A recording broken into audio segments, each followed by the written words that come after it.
You got the raise. You got the promotion. Your income went up.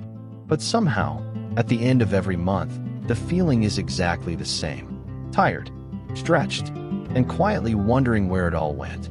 This is one of the most common and least talked about financial experiences of our time. More money coming in, yet the feeling of financial stress never actually leaves.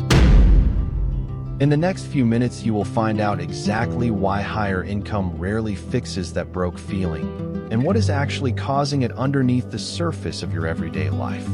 This is one of the most common and least talked about financial experiences of our time. More money coming in, yet the feeling of financial stress never actually leaves.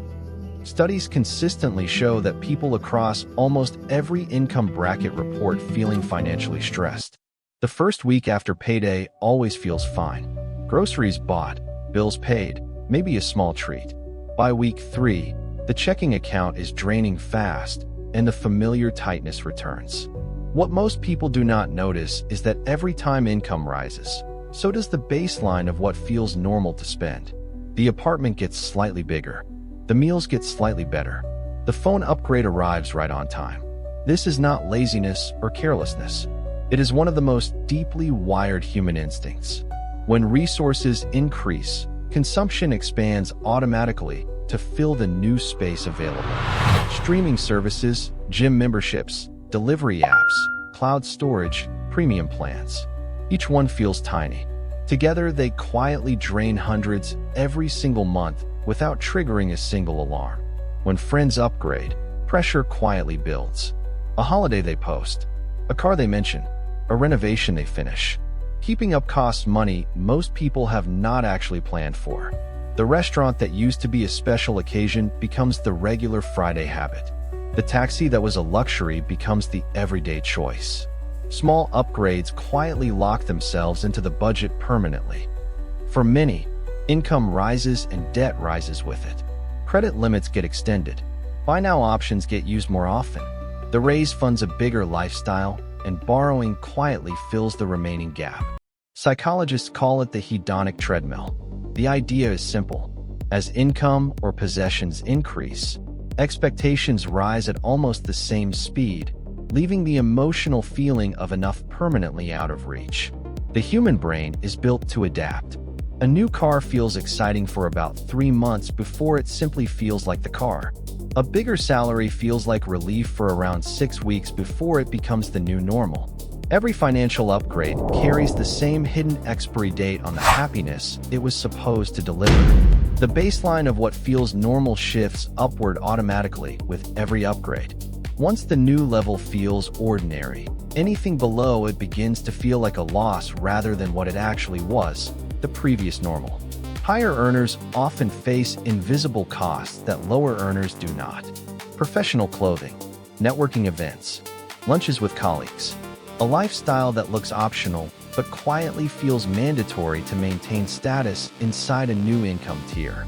As income increases, so does the tax bracket in most countries. The raise that looked like one number on paper often arrives as a noticeably smaller number in the bank account. Almost every system around a person's life scales upward as income grows. Housing costs, insurance premiums, social expectations. The more you earn, the more the world quietly expects you to spend. One of the most counterintuitive patterns in personal finance is this. As income rises, the savings rate often stays the same or even falls. More money comes in, and yet less of it is being kept. The gap between income and financial security does not close automatically when the salary goes up. It only closes when the distance between income and spending is deliberately protected. Most financial education stops at earn more and spend less. It rarely addresses what happens to the psychology of money once income actually rises and the old rules quietly stop feeling relevant. When someone moves into a higher income bracket, they often feel invisible pressure to look the part. The way they dress, where they live, how they talk about money. Identity upgrades are among the most expensive and least examined costs of earning more. Credit allows people to live at the spending level of the income tier above them. This feels like progress, but it quietly borrows future financial peace and spends it today.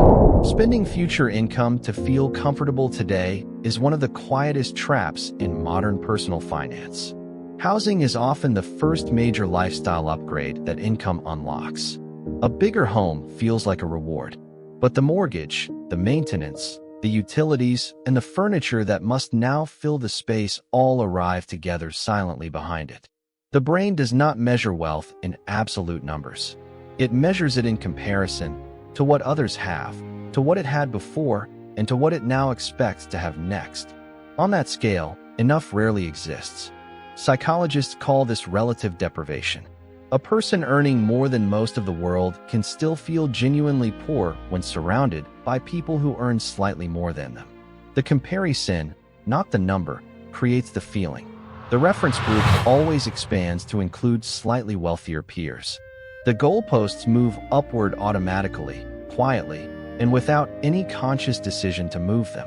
Once a person has lived at a higher spending level, returning to a lower one feels psychologically painful far beyond what the numbers actually justify. Losing a comfort is more distressing than gaining the same comfort was pleasurable. For many people, the spending is not really about the thing being purchased. It is about who the purchase confirms them to be. Status, belonging, and self-worth become quietly attached to financial choices that were never actually about money. Financial stress itself triggers spending. When people feel anxious, overwhelmed, or out of control, a purchase provides a brief, reliable sense of relief. This is not weakness. It is a predictable neurological response to emotional discomfort. The very feeling of not having enough often causes the spending that makes having enough even harder to reach. People unconsciously divide money into different mental buckets. Bonus money feels less real than salary money. A tax refund feels like found money, so it gets spent differently and usually faster than money that felt earned through daily effort. Some of the most financially anxious people in any workplace are among the highest earners. The pressure of maintaining a lifestyle that is scaled with income can create a treadmill of stress that a lower income never produced. Without a buffer between income and expenses, one unexpected event is all it takes to destabilize what looked like a comfortable financial life from the outside. A lifestyle built to the edge of a high income creates a trap. The person cannot take a break, cannot switch careers, cannot slow down without everything they have built becoming financially unaffordable. The income becomes a cage made of comfort. High income without financial margin is not freedom. It is a more expensive version of the same financial pressure that existed at a lower income level. Many high earners arrive at retirement age with surprisingly little saved. Decades of strong income were absorbed entirely by an expanded lifestyle. The salary stopped. The lifestyle expectations did not. Financial stress at any income level places quiet, but consistent pressure on relationships.